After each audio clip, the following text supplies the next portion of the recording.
Good afternoon. I'd like to call to order this meeting. It's May 13th at 3:40. This is a public hearing, and the purpose of this is to discuss the fiscal year 24-25 proposed Knox County budget. May I have a roll call, please? Commissioner Lundy. Here. Commissioner Darrett. Here. Commissioner Oster. Here. Commissioner Ward. Here. Commissioner Schoonmaker. Here. Commissioner Hill. Here. Commissioner Lee. Here. Commissioner Beeler. Here. Commissioner Daly. Here. Commissioner Jay. Here. Commissioner Frazier. Present. All 11 members are present. Thank you. This is not on the agenda, but I would appreciate it if everyone would stand, please, as we pledge our flag.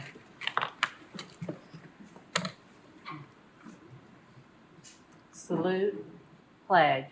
I pledge allegiance to the flag of the United States of America and to the republic for which it stands, one nation, under God, indivisible, with liberty and justice for all.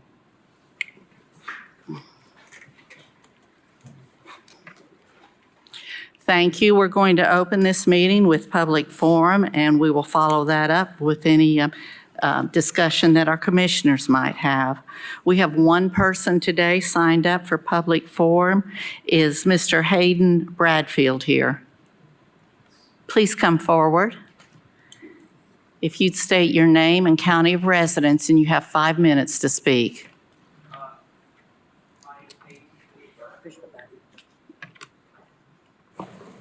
My name's Hayden Bradfield. I am from Knox County, Tennessee. Thank you. Pull your mic down just a little bit if you would. Okay. Yeah, there you Is go. that better? Yes, sir. All right. Today, I want to take this valuable opportunity to address an important issue that has been bothersome to me for over 10 years and counting. This is my very first time appearing before county leaders, and although nervous, I feel this important step must be taken. I am eager to bring awareness to a vital cause, and today I want to discuss fire and emergency services in Knox County. First, I wish to explain my motivation as to why I'm here before county leaders. I was born in Knoxville, and I was raised here most of my life. I grew up having respect for first responders and their mission to protect the lives of others. I highly value our community heroes, and from a very young age, I admired the men and women who endured the highly daunting, strenuous, and often dangerous work to maintain peace and public safety in our communities. I'm a former advanced EMT myself, and at one point, I was heavily involved in public safety. I braved hazardous situations and long sleepless nights to respond to those in peril. I have a passion to advocate for our emergency service organizations. I feel most ordinary civilians aren't aware of the many existing functions and capabilities that our emergency service organizations provide. For example, many fire departments do not just handle fires, but also respond to a wide array of emergency situations such as medical emergencies, motor vehicle collisions, and hazmat situations. In fact, medical emergency calls account for most of the call volumes of fire departments who respond to these types of calls. Firefighters are often cross-trained as emergency medical technicians and paramedics, and they can provide advanced levels of care during life-threatening medical emergencies. Paramedics who work on ambulances are often mistaken as just ambulance drivers, but these professionals can deliver advanced life-saving care. Sadly, most county governmental entities in Tennessee have adopted a laissez-faire approach to fire and emergency services. Knox County, despite its wealth and population growth over time, is no exception to this. Instead of proactively enriching and promoting fire and emergency services in this county, the county government has placed the responsibility and burden on private entities and concerned communities in the unincorporated parts of Knox County. These private entities, some nonprofit and others for-profit, receive very little to no funding from the Knox County government. A study was conducted by the University of Tennessee's County Technical Assistance Service that indicated Knox County's approach to fire and emergency services is problematic. Reports show subscription-based services unfairly burden willing subscribers. In addition, keep in mind, consequences can be devastating to those who fail to subscribe to these services. I would like to know how Knox County leaders responded to this study, if at all. Knox County's failure to provide resources and adequate funding to fire and emergency services undermines the vitality of these much-needed services. This is not only a great concern for public safety, but shows a lack of respect for the public safety community, the cause, and the men and women who serve, protect, and place their own safety at risk for the welfare of others. The Knox County Mayor, Glenn Jacobs, is expected to present a $1 billion budget plan. I am proposing, at the very least, that county leaders take better care, concern, and consideration of fire and emergency services within Knox County.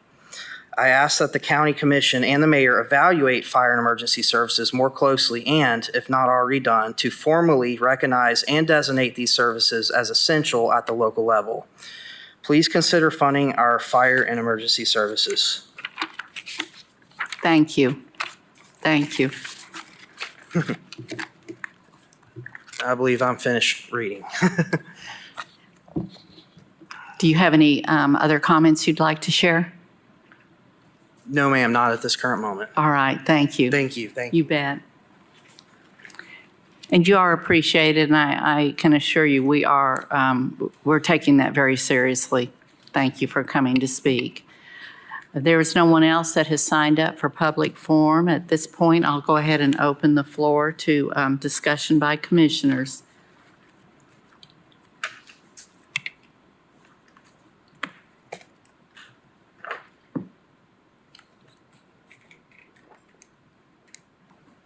I'll go.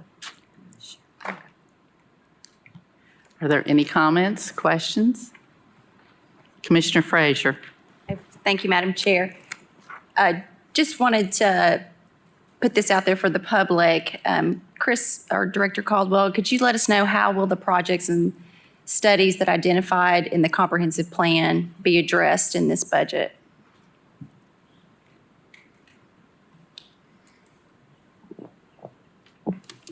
Yeah, thank you for your question. So Director Snowden submits not only a capital budget, a 5-year capital plan each year, and also in his operating budget, he has monies related for, I would say, more for just repair and maintenance. And so anything that he submits, he puts in an order of importance, and we don't ever really mess with his order of importance. And if we make tweaks to it, we always sit down with him to make sure that it's going to not impact him in a serious way. So anything dealing with the comprehensive plan that he put in here would have been at his choosing. And I understand that Director Snowden, you were asked to prioritize those projects that were identified.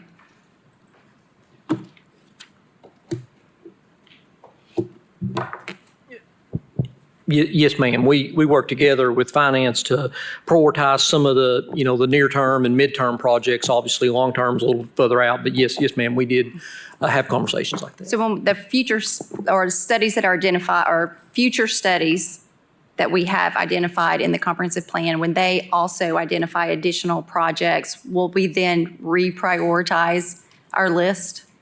We will. We do that every year, and oftentimes, like this year, we had a project that moved out with Everett Road because, TDOT chose to, look at I-40 as a corridor rather than, spot related, so they took Watt Road out, so there's really no need for us to invest that money. So, yeah, we do look at it, and sometimes it can be a little more dynamic than we'd like. Thank you, Director Snowden. Also, does this budget align with the Parks and Recs master plan? I saw on page 15, under the expenditure summary by fund, park improvements, it was proposed 0.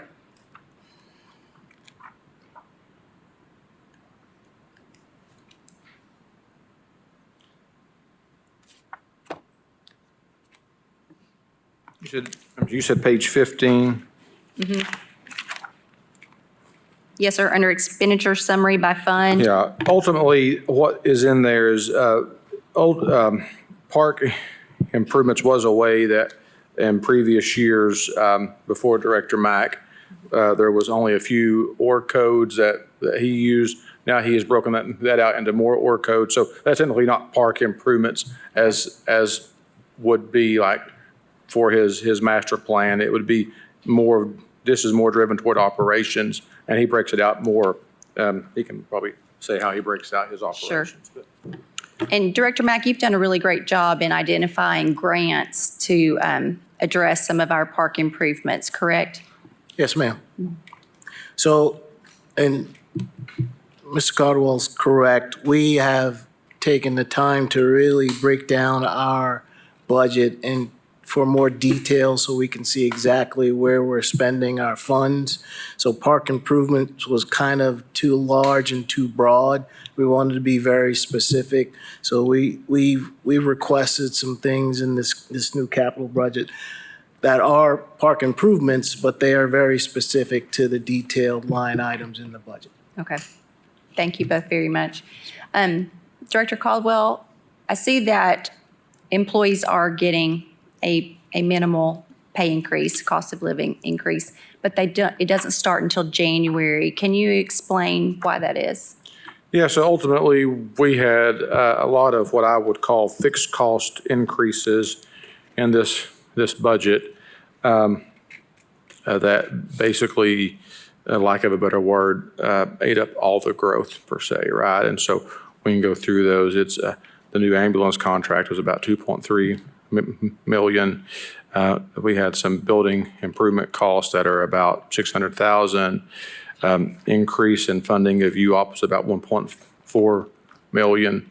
There was maybe, we moved fire prevention from engineering to the general fund. We fixed that with a transfer. But ultimately, in doing so, what was left was about $1.3 million for employee compensation. And so we made the determination, that's about a 1% raise for county employees, which does include the sheriff's office, just so you're aware, is about 1.3. It's 1.3 to 1.4. And so we chose, and in lieu of giving a 1% raise in July, we would wait and do a 2% raise in January. And ultimately, what that will allow us to do as we end this year is if there's a way that we're performing better, then maybe we could move that raise up to September or give maybe some one-time bonuses. And so it gives us some more flexibility. And plus, in our mind, a 2% raise in January, you will feel more than you would feel a 1% raise.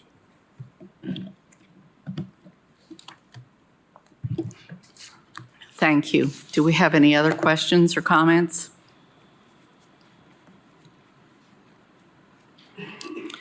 I will state that I think Director Caldwell was very upfront with all of us talking about this was going to be a very flat budget. And in fact, I think it's amazing what you have made happen with it, given the fact that we have really tried to cut back and be more limiting than usual in many things that are occurring. So that's much appreciated what you and your team have done toward this. Is there anything that you'd like to add to this? Yeah, I would say this, so anyone here or the public would know. Well, I appreciate you all not asking as many questions. It's important to note that you all asked me a ton of questions during this process, and we had one-on-one meetings to where you had an unlimited amount with me and my staff.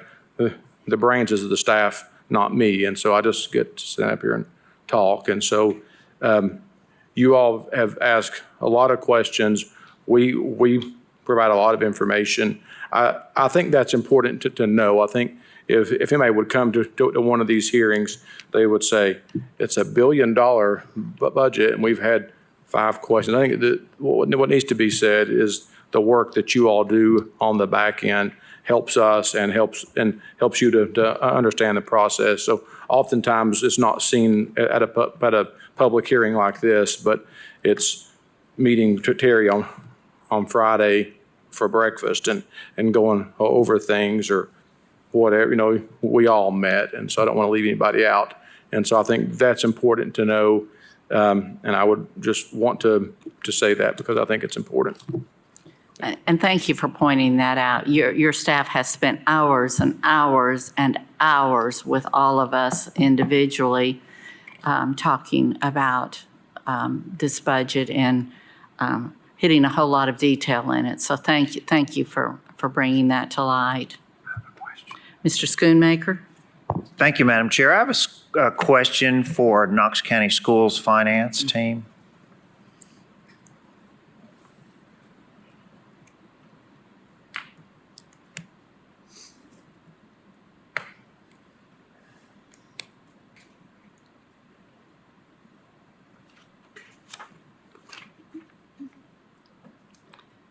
Mr. McPherson, if you'd identify yourself.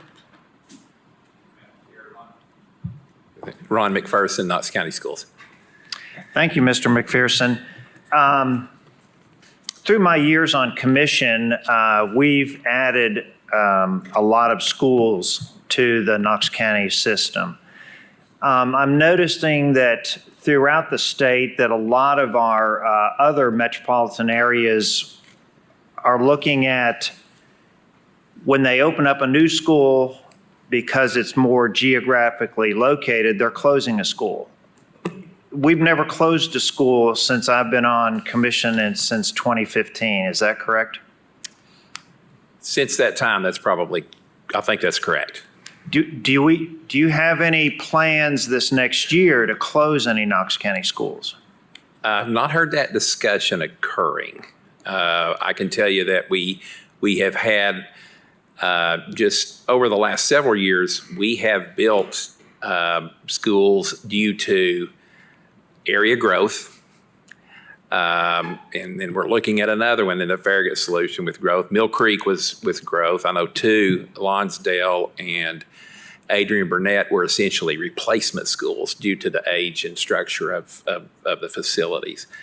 That's not to say that the district would ever disregard something like that. I just think that the last several schools that we have built have been for reasons not necessarily to combine for efficiencies, although I don't think that would ever be off the table. But it's been for reasons where it's the age of the structure itself, or we simply just have to find more seats for kids. Okay, because I mean, some areas where we have like 300 to 500 children in a school, the efficiencies would be, if you're building a new school, obviously to just have those combined, so your operating costs are much lower. But we don't seem to do that here. Well, I think you raise a good point. I think those operating costs, they can be, there are some savings that can be garnered. I will say that when a new school is built and maybe multiple schools are closed, there are some infrastructure costs or costs associated with that you're going to have those costs regardless for, the admin costs and so forth. I think it is fair to say that teachers or teaching positions, you probably would eventually garner some costs there because the teachers presumably would follow the kids. I will say that for Mill Creek, we actually did recognize some cost and will recognize some cost for those affected schools where the kids are being zoned into there. So in those instances, we would have some costs, right? So we would have presumably positions otherwise residing at other schools simply because those schools' populations have been relieved and have been decreased. Through the staffing formula, those positions there, it would require less teachers at those schools. Obviously, it would require more teachers at the new schools because of the zoning. So in those instances, we do have savings because simply the teachers would follow the students. You probably don't get things like, 25 kids left, school A to go to school B. Because it would be nice if you could just take 25 kids from every grade band and shift it over there. It doesn't really quite work that way for obvious reasons. When you have zonings, you may have less than 20 kindergartners move over, and then you may have more than, let's say, 25 third graders move over. So you will get into some diseconomies of scale at times, but there are operational savings when we do those rezonings. Okay, thank you. Yes, sir. Commissioner Ward, before I recognize you, I just want to announce, if anyone has tuned in, that this is actually the scheduled time for Beer Board to begin. And I believe our Beer Board Chair has decided that that will be pushed back to 4:30. So anyone tuning in, we will hear Beer Board at 4:30. Commissioner Ward? I'm just going to piggyback on Commissioner Schoonmaker's comments. From my understanding, correct me if I'm wrong, I believe we have less students now than we did 10 years ago, or basically flat almost. I would say that's flat, at least Flat. over the last 8 years. Okay, over the last 8 years, we're flat. Yep. We have more schools, and then some schools, we're not even close to capacity. Other schools, we're over capacity. And so is this more of a redistricting issue that we're facing? We need to look at redrawing the lines, not us, but the school board needs to redrawing the lines? Or does Commissioner Schoonmaker have a point where some of these half-filled schools or quarter-filled schools need to be closed down and merged into other schools? Or I understand what he's trying to say is, are we really optimizing the dollars that we're spending to the most efficient way possible, especially looking at, we just spent an hour on is more financial hard times coming down the line. Like, do we need to say something to the school board and say, hey, you guys got to do your job and bite the bullet and redistrict the schools so we're more evenly across the county? Or is this? I certainly don't discount that. I will say that when you go back over, like say, the last 8 years, and you're right that the enrollment has not appreciably increased or decreased one way or another. So when we look at that increased funding, probably 97% of that has been through either sales tax, natural growth, because we benefited through a good economy. Even during the COVID years when we really pulled back on the budget, those sales tax collections held up. And in fact, for 2 years in a row, we actually had back-to-back record collections. And so the schools, fortunately, we benefited from that. There was also a record increase, historic increase from state education funding, right? And so what we've tried to do during those times is really plow a significant amount of those investments into compensation enhancements, because we wanted to greatly increase teacher salaries and bring them up to more competitive levels. We have made some strides over the last couple of years, and I'm thankful to the board and thankful to this body that have allowed us to do that. And so we have made a lot of strides in that area. What was telling to us is that when we engaged the study with Evergreen Solutions was just how far off we still were on some of these positions. I know in some of the harder to staff positions like custodial, educational assistants, school secretaries, school security, some of those, school nutrition workers, some of those positions continued to be hard to staff. We continued to experience a lot of turnover, even though he had put a significant amount of dollars to try to raise those salaries up to more competitive levels. But what was really striking is when the results came in, still some of those jobs that we noticed were still not in that necessarily that competitive market range, even though we had made great strides to do that. So we invested heavily in compensation and enhancements, invested heavily in medical insurance, such that the employer portion funded more of those increases than the employee did. So we tried to unburden the employees with those costs as well. It's also been a challenge somewhat in the sense that we've had to invest heavily in what we would call compliance positions or critical needs positions, specifically students with disabilities or English language learners. There are very precise requirements and ratios required for English language learners, and once you hit that ratio, you're required to hire a teacher to do that or to help support those students. Also, again, students with disabilities, we've noticed that a considerable number of educational assistants we've had to hire over the years simply as a result of individual education plans. That we are required to meet those standards. And so when we began to look, a lot of the investments went towards that. Also, mental health supports and interventionists, we've noticed that over the last several years, even some prior to COVID, but particularly with the COVID years, we've noticed that students have developed very different needs in some cases than where we were before. And then we mentioned the new schools. You know, we talked about the new schools. Commissioner Schoonmaker brought that up. That required additional staffing. In some cases, it's not, you know, completely starting from scratch on those schools like Mill Creek. We're, you know, kind of moving staff over. But no doubt when you open schools, I know with Gibbs Middle, I think that was one. Am I missing one? Hardin Valley Middle is another one. So your staffing base increases naturally with that as well.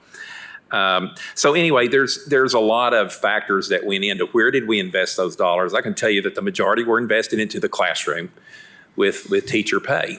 And our hope is that with implementation of the results of the salary study, we're going to be in a even better position than we were.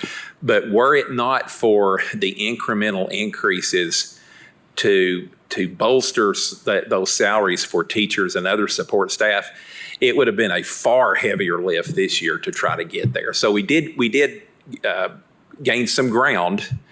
Had we not done that, it would have been, I think, very difficult to even get in some of those market ranges. So Going back to Commissioner Schoonmaker's point, I think is do we need to be even better stewards of that so we can pay teachers even more? Because in my opinion, we're still short at $50,000 on paying teachers. I think they should be paid more than that. It's a personal opinion, but if we're not being good stewards of our capital dollars and we have half-filled schools and are we just not being efficient enough where we can even give more money to teachers and put more money into the classroom is more of the question I'm asking. Like, do things need to be redistricted so we have a more even, like, where's one of that extra, you know, where are you getting the most out of the dollars that we're giving that are being spent is what I'm, you know, getting to, or what I do think getting to. Right, and I appreciate that question. I think it is a fair question.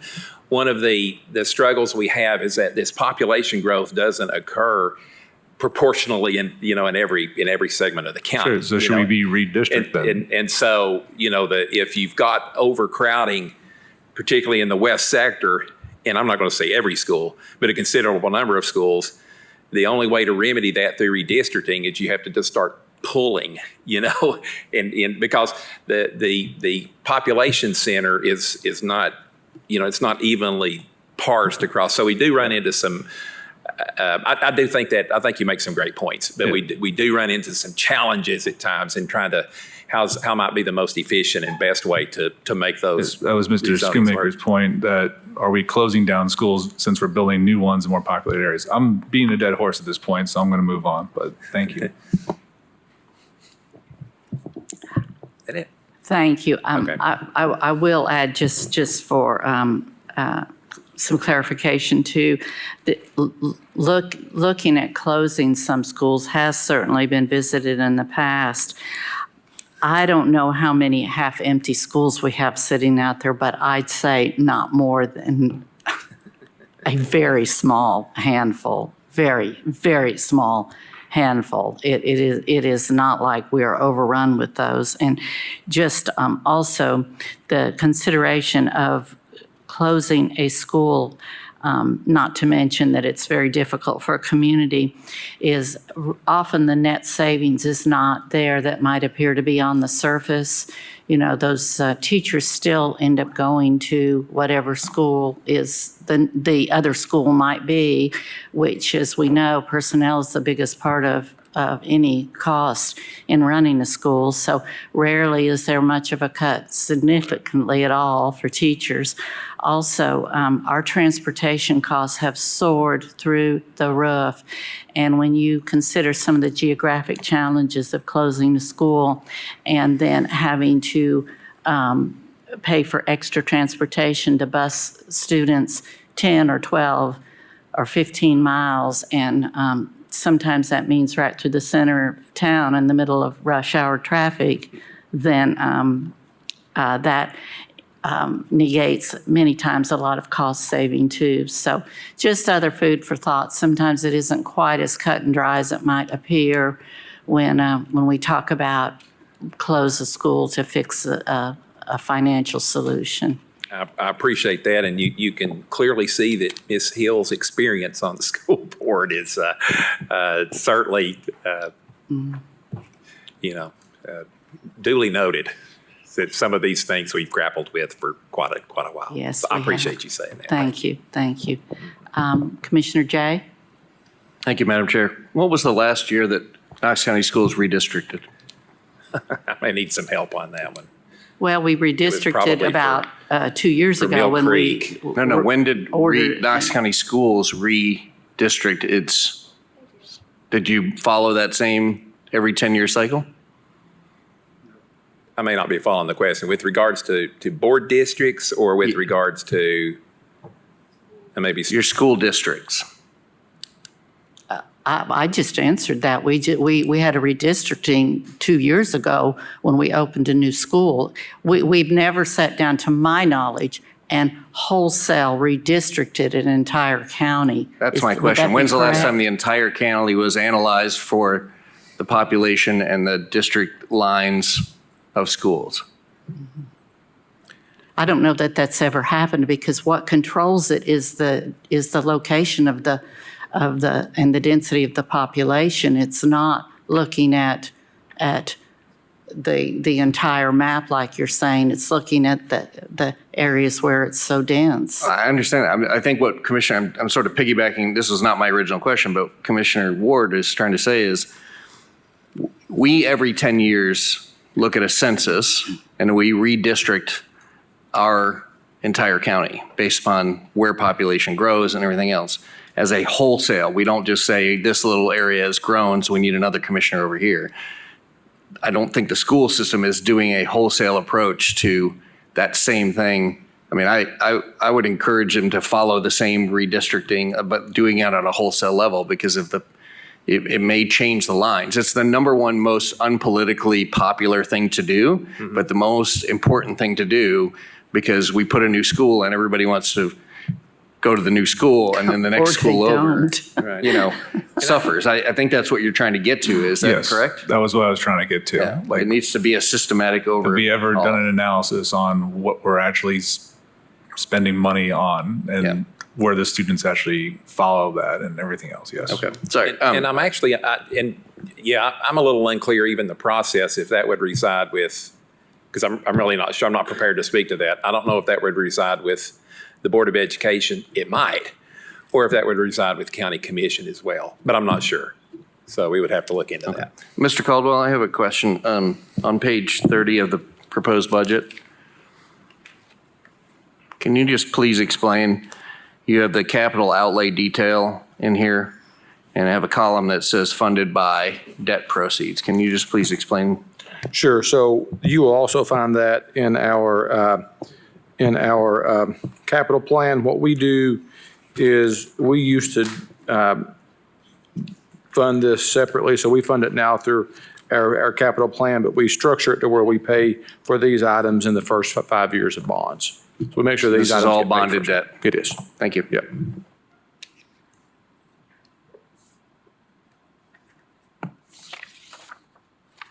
Thank you, Commissioner Jay. Are there any other lights, questions, or comments? Seeing no other lights. Oh, Commissioner Schoonmaker? Did you want to make some comments? I just want to make, Just in closing. oh, okay. Well, just a quick question. Historically, the county commission has held a separate meeting to approve the budget since 2017. And it's now on our agenda for next Monday night to approve. Correct. Was that at the direction of the finance team to do that? Just because historically, we've always had it as a separate meeting. That was a discussion that Commissioner Caldwell and I both had together. We do have also the second budget hearing coming up at 4 o'clock, right before our second meeting. Do you have a problem with that? No, I'm just asking how that decision was made. So it came from finance? Well, not exclusively. No, we always look to the chair And so when I met with Chair Lady Hill, I was like, here's some options. Here's what we have historically done, a special call meeting. We've also voted in May, and, we've done some other things. And so we went over options, and being the budget was what it was, she thought it was best to go ahead and put it in May, so that's what we did.